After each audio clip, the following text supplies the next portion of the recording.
Hello friends, स्वागत है आप लोगों का जीएस मेंटर के ऑफिशियल यूट्यूब चैनल में। और हम लोग एसएससी जीडी के प्रैक्टिस सेट को आज सॉल्व करने वाले हैं, जिसमें सारे क्वेश्चंस रियल लिए गए हैं। और ये जो प्रश्न है इनको आप पहले अपने से सॉल्व करके आंसर कीजिएगा कॉपी में, और इसके बाद आप दिए गए आंसर को अच्छे से टैली कीजिएगा। प्रॉपर एक्सप्लेनेशन अच्छे से आप सुनिएगा ताकि आपका एक कॉन्सेप्ट बन सके। और जो 20 क्वेश्चन की सीरीज़ है, इसके ज़रिए कम से कम 60 या 70 या 80 जो पॉइंटर्स हमारे बनेंगे वो सबको अच्छे से आप रेडी कर सकें। तो आशा करते हैं वीडियो को आप पूरा देखेंगे, है ना, और वीडियो को अंत में आप लाइक भी करेंगे। तो आप वीडियो को पूरा पहले देखिए, उसके बाद ही इसका फ़ायदा आपको मिल पाएगा। तो चलिए वीडियो की शुरुआत करते हैं। हमारा आज का पहला प्रश्न है, 25 जून 2015 को कौन सा स्कीम लॉन्च किया गया था जिसका उद्देश्य वर्ष 2022 तक शहरी क्षेत्रों में सभी के लिए आवास उपलब्ध कराना था। तो आवास जहाँ पर हमारा वर्ड आ जाता है तो हम लोगों को मोदी जी याद आते हैं। और मोदी जी अगर याद आते हैं तो आपको पता होगा कि 25 जून 2015 को मोदी जी के द्वारा पीएम आवास योजना की शुरुआत की गई थी। पीएम आवास योजना, जिसके बहुत सारे लाभार्थी आप लोगों में से भी होंगे।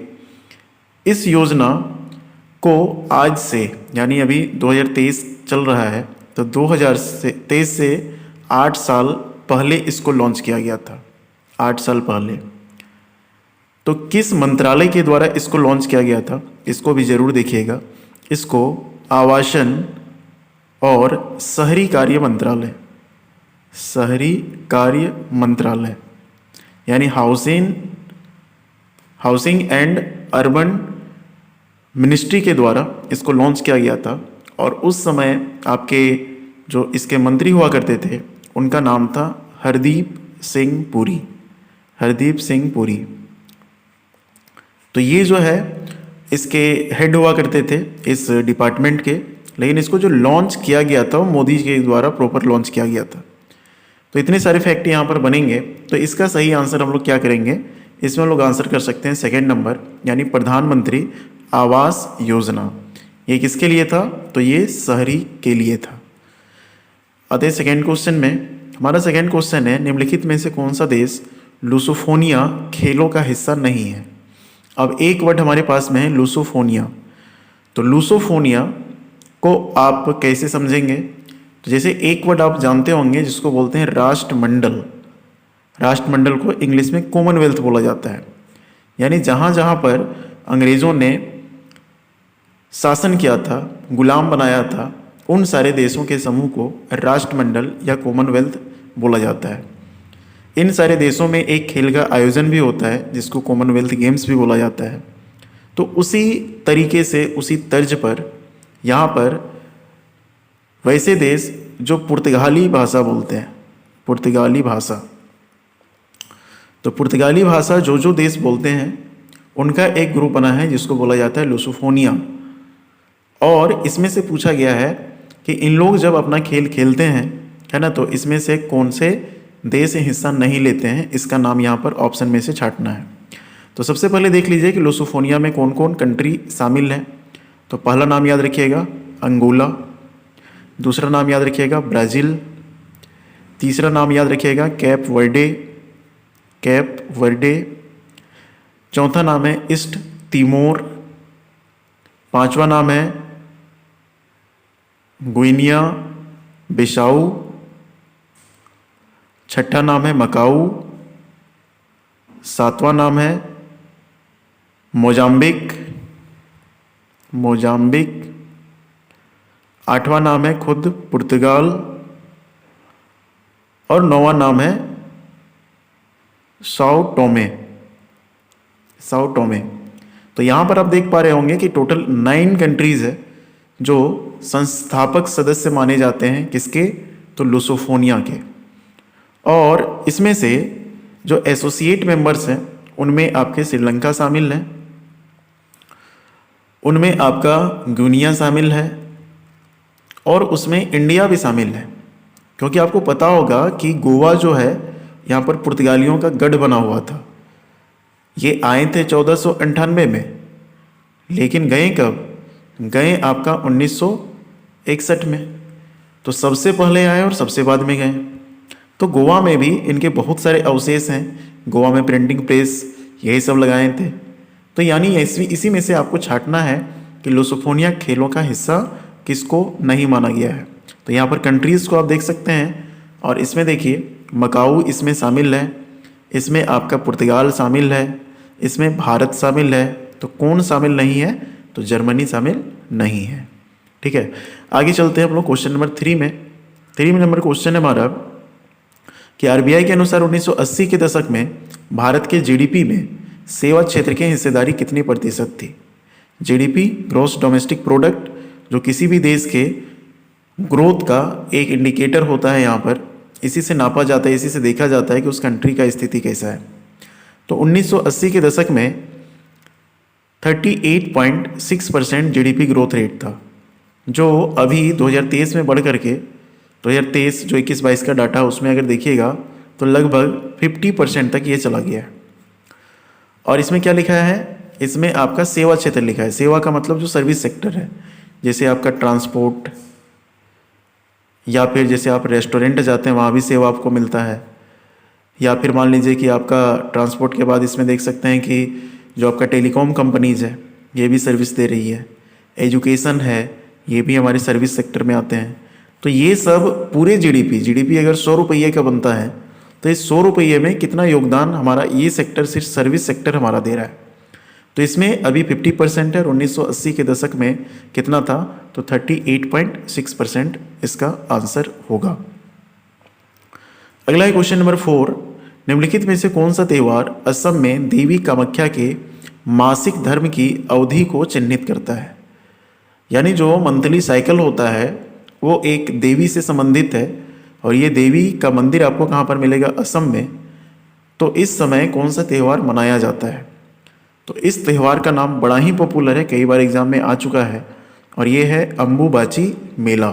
ठीक है, अम्बुबाची मेला यहाँ पर कामाख्या मंदिर में ये लगता है। Question number 5। The dash industry covers a wide range of products from transistor sets to television.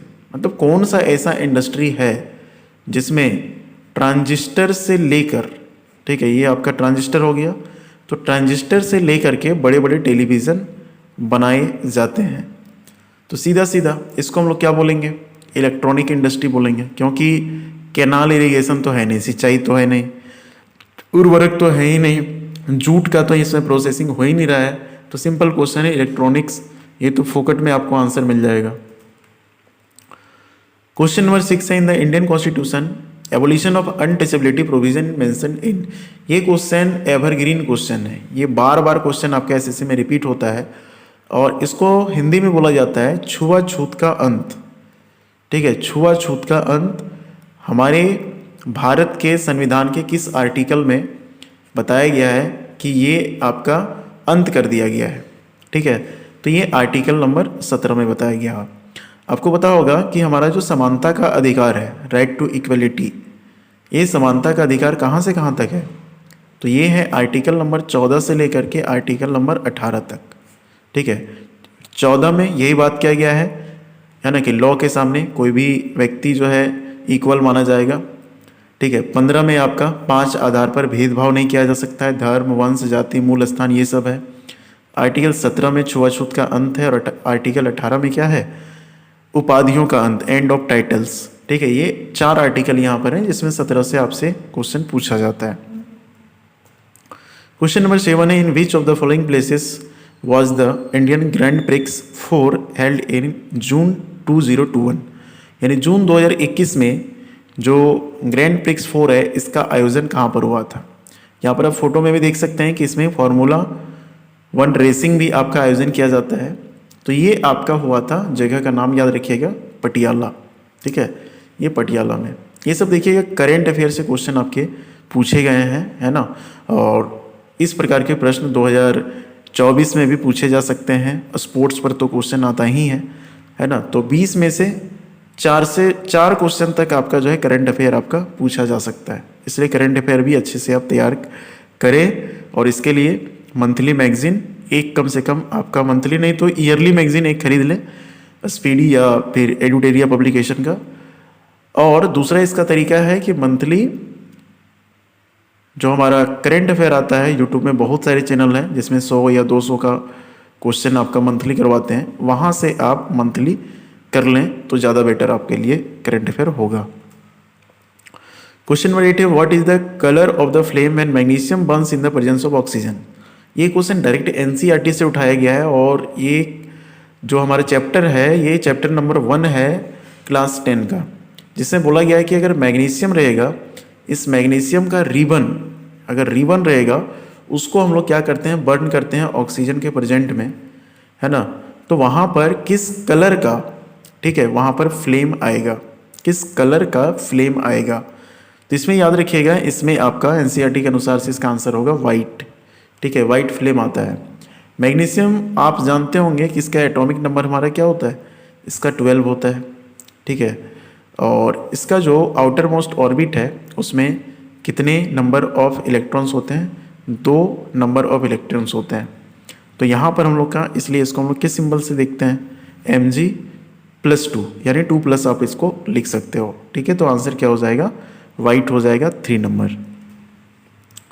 9 number है, 3 of the following 4 are examples of इसमें सिलेंट्रेटा फाइलम है and therefore form a group fish is the one of the does not belong to that group.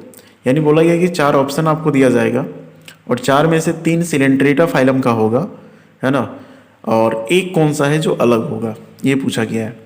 तो Coelenterata हम लोग जो बोलते हैं, Coelenterata, ये क्वेश्चन डायरेक्ट आपका पूछा गया कहाँ से, एनिमल किंगडम से, ठीक है, एनिमल किंगडम। अगर आप लूसेंट की बुक भी आप पढ़ते होंगे तो उसमें ये बहुत आसानी से आपको मिल जाएगा, ठीक है। एनिमल किंगडम में सिलेंट्रेटा का, जिसके शरीर में बहुत सारे छिद्र होते हैं, ठीक है, बहुत सारे छिद्र होते हैं। कुछ फोटो आपको दिखाते हैं, जैसे यहाँ पर देखिए, ये हमारा क्या है, स्पॉन्ज है ना। तो इसके छिद्र में यहाँ पर देख सकते हैं, इसके शरीर में बहुत सारे छिद्र यहाँ पर मिलेंगे, एक छिद्र यहाँ पर जो रहता है, ठीक है, इसके शरीर में, ऊपर में तो छिद्र हैं ही लेकिन इसके शरीर में भी छिद्र मिलते हैं। तो इसको सिलेंट्रेटा के नाम से हम लोग जानते हैं फाइलम में। और इसमें आपके और भी चीज़ें आती हैं, ब्रेन कोरल, सी एनेमोन, सी पेन, ये सब आते हैं, लेकिन इसमें लीवर फ्लूक नहीं आता है। तो लीवर फ्लूक किस में आता है, तो लीवर फ्लूक याद रखिएगा ये आता है प्लेटीहेल्मिन्थस में, ठीक है। ये ग्रुप है, फाइलम बोल सकते हैं हम लोग, प्लेटीहेल्मिन्थस, इस ग्रुप में आता है। फ्लैटवर्म का कैटेगरी है जिसको फीता कृमि बोलते हैं, यही सब इसमें आपका शामिल होता है, ठीक है। तो ये एक अच्छा क्वेश्चन बायो का माना जा सकता है और ज़्यादा टफ नहीं है, पढ़े हुए लोगों के लिए आसान लगता है। ये हमारा किस चैप्टर से, एनिमल किंगडम से। 10 नंबर क्वेश्चन चलेंगे। स्वामी दयानंद सरस्वती ने एक संगठन जिसने हिंदू धर्म में सुधार का प्रयास किया, उसकी स्थापना की। यानी हिंदू धर्म में सुधार के लिए एक संगठन बनाया था, किसने, दयानंद सरस्वती ने। उस समाज का नाम क्या था, आर्य समाज। आर्य समाज की स्थापना कब हुई थी, 1875 में। किसके द्वारा, तो दयानंद सरस्वती के द्वारा। और इसी में वेदों की ओर लौटो का इसमें नारा दिया गया था, है ना, कि हमारा जो धर्म, हिंदू धर्म है, उसमें ज़्यादा प्योरिटी किस में है, वेद में। तो वेद पर हम लोग को ट्रस्ट करना चाहिए और वेद की बातों को हम लोग को मानना चाहिए। और इसमें बोला गया था कि जो विधवा लोग होते हैं उसका पुनर्विवाह भी करवाया जाए, ठीक है, स्त्री शिक्षा पर बल दिया जाए, बालिका विवाह को रोका जाए। इन सब सारी चीज़ों को रोकने के लिए यहाँ पर आर्य समाज का निर्माण किया गया था। क्वेश्चन नंबर 11 है, भारत में रेडियो प्रसारण 1923 में किसके द्वारा शुरू किया गया था। यानी रेडियो जो ट्रांसमिशन हम लोग का चलता है, अभी तो FM रेडियो तक पहुंच गए हम लोग। तो सबसे पहले इसको कहाँ से आपका जो है प्रारंभ किया गया था, ये यहाँ पर पूछा गया है। तो बॉम्बे से इसको स्टार्ट किया गया था, है ना, बॉम्बे में। और उस जगह का नाम था रेडियो क्लब ऑफ बॉम्बे, ठीक है, रेडियो क्लब ऑफ बॉम्बे।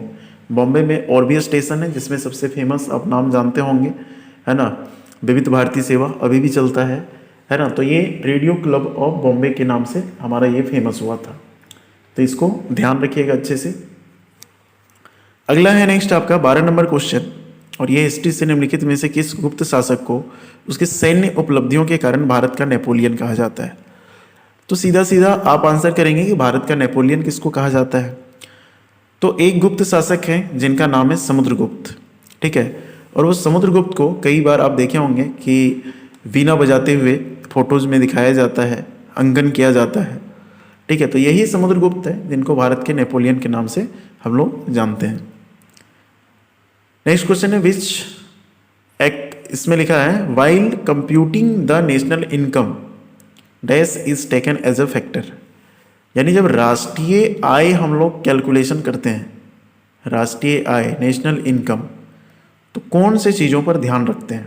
तो उसमें बहुत सारे फैक्टर हैं, एक फैक्टर आपको यहाँ पर पूछा गया है। तो पहला फैक्टर इसमें हम लोगों को ध्यान रखना पड़ता है कि सरकार कहाँ कहाँ पर खर्च कर रही है, यानी एक्सपेंडिचर, इसको भी ध्यान रखना पड़ता है। दूसरा कंजम्पशन, कितना उपभोग किया जा रहा है चीज़ों को, गुड्स का, सर्विस का, कितना जो है एक्सपोर्ट हुआ है, निर्यात हुआ है हमारे देश से बाहर, कितना हम लोग इंपोर्ट किए हैं, आयात किए हैं चीज़ों का, और कितना हम लोग इन्वेस्टमेंट किए हैं, ठीक है, जिसको निवेश बोला जाता है। इन सारी चीज़ों को ध्यान में रखा जाता है जब भी नेशनल इनकम फाइंड आउट करते हैं। तो इसमें आपको एक चीज़ नज़र आ रहा होगा और सीधा सीधा चीज़ नज़र आ रहा है आपको एक्सपोर्ट। तो आंसर क्या हो जाएगा, निर्यात यानी एक्सपोर्ट।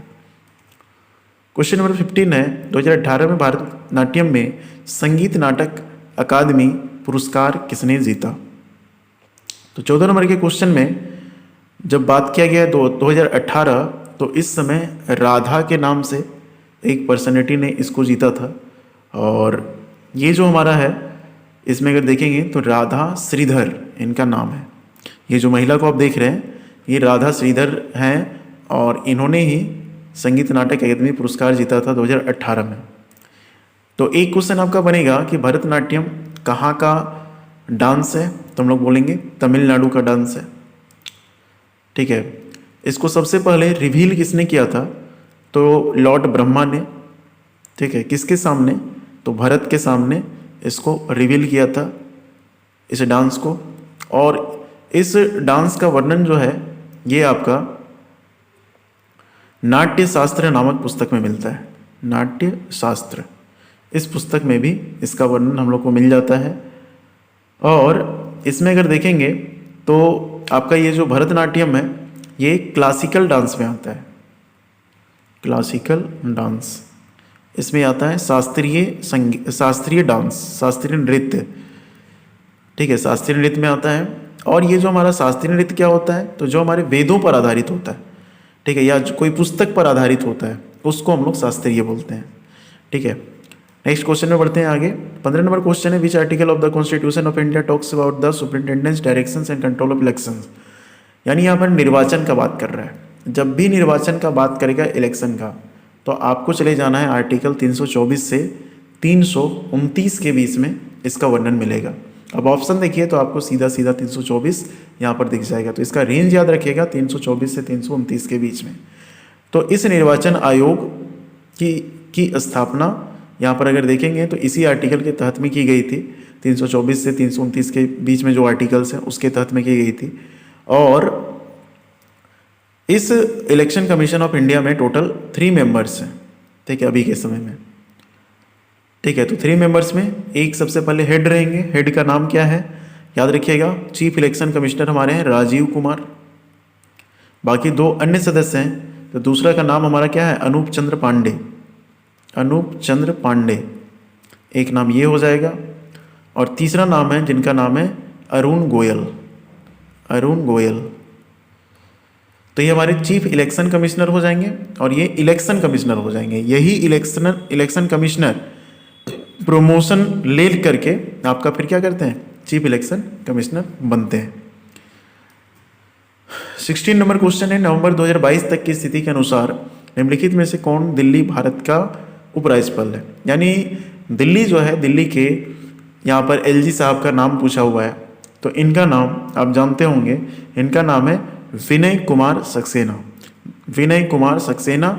और दिल्ली के मुख्यमंत्री कौन है? तो बहुत ही पॉपुलर मंत्री हैं, नाम जानते होंगे, अरविंद केजरीवाल। अरविंद केजरीवाल। अगला 17 नंबर, ई कृष्ण अय्यर का संबंध किस नृत्य शैली से है? तो ई कृष्ण अय्यर तो आप देख सकते हैं ये हैं, और इनका संबंध कहाँ से है? तो इनका संबंध भरतनाट्यम से है। ठीक है, भरतनाट्यम, जिसके बारे में आपको हम पीछे बताए हैं, वहीं से क्वेश्चन देखिए, एक ही सेट में 2 क्वेश्चन आपका डांस से यहाँ पर भरतनाट्यम से आ चुका है। 18 नंबर क्वेश्चन है, भारत में प्रत्येक कितने साल में एक बार जनसंख्या की जनगणना की जाती है? ठीक है, तो आप जानते हैं कि 10 साल में होती है। जैसे 2001 में जनगणना हुई तो फिर कितना में होगा? 2011 में हो गया, 2011 से फिर 2021 में, इस तरीके से 10 सालों में जनगणना शुरू हुई थी। सबसे पहले जनगणना की शुरुआत 1872 में की गई थी। किसके द्वारा की गई थी? तो लॉर्ड मेयो के द्वारा, अंग्रेज अधिकारी के द्वारा इसको संपन्न किया गया था। यही जनगणना करके ये अनुमान लगाया जाता है, ये आंकड़ा निकाला जाता है ना, कि हमारे देश में कितना लिंगानुपात है, सेक्स रेशियो कितना है, लिटरेसी रेट कितना है, मोर्टेलिटी रेट कितना है, वो सब सारी चीज़ों का अनुमान लगाया जाता है, जिससे भारत सरकार को किसी भी प्रकार का प्लानिंग करने में, स्कीम निकालने में उसको सहूलियत होती है। 19 नंबर चलते हैं। मार्च 2022 में किस मंत्री ने India water pitch pilot scale startup challenge launch किया था? तो इनका नाम है हरदीप सिंह पुरी। और अभी के समय में हरदीप सिंह पुरी का मंत्रालय अगर आप देखिएगा, है ना, तो पेट्रोलियम और प्राकृतिक गैस मंत्री हैं। प्राकृतिक गैस मंत्री हैं। ठीक है, आपको पहले बताएं कि जो पहला हमारा क्वेश्चन था आवास योजना वाला, उस समय ये जो है अलग डिपार्टमेंट में थे। आवासन और अर्बन जो शहरी था उसमें आपके थे, लेकिन अभी जो है पेट्रोलियम और प्राकृतिक गैस मंत्री में शामिल हो गए हैं। ठीक है, जब भी आप करंट अफेयर पढ़ते हैं तो उसमें कैबिनेट मिनिस्टर का लिस्ट आप ज़रूर पढ़िए। ठीक है, कैबिनेट मिनिस्टर जो है कौन कौन हैं उसको ज़रूर याद कीजिए, ताकि ये सब क्वेश्चन में आपको सहायता मिले। आते हैं 20 नंबर के क्वेश्चन में। A blank is a barrier across flowing water that obstructs directs or retards the flow of creating a reservoir, lake or impoundment. यानी यहाँ पर बैरियर का बात कर रहा है। ठीक है, बैरियर का बात कर रहा है, जिससे हम लोग क्या कर सकते हैं, पानी को रोक सकते हैं, उसको जमा कर सकते हैं और उसको यूज़ कर सकते हैं। तो इसके लिए बेस्ट ऑप्शन इससे अच्छा तो हो ही नहीं सकता है कि ये डैम रहेगा, नदी का पानी इस तरीके से रहेगा, इसको हम लोग यहाँ रोक देंगे, रोकने के बाद इस पानी को यहाँ रोक करके गेट के माध्यम से इसको धीरे धीरे निकालेंगे जितना ज़रूरत होगा, और फिर इसको हम लोग जिस तरीके से चाहें उस तरीके से यूज़ कर सकते हैं। तो इसका बेस्ट आंसर क्या हो जाएगा? डैम हो जाएगा। ठीक है, आप कमेंट बॉक्स में आंसर कीजिएगा कि भारत का सबसे बड़ा डैम कौन सा है? भारत का सबसे बड़ा डैम कौन सा है और किस राज्य में है? तो फ्रेंड्स, आपको वीडियो कैसा लगा आप ज़रूर बताइएगा, है ना, और चैनल को सब्सक्राइब कीजिए, है ना, और वीडियो को लाइक शेयर करना ना भूलें। ठीक है, तो मिलते हैं नेक्स्ट वीडियो में, तब तक अपना ख्याल रखिए और अपनों का ख्याल रखिए। धन्यवाद, थैंक यू।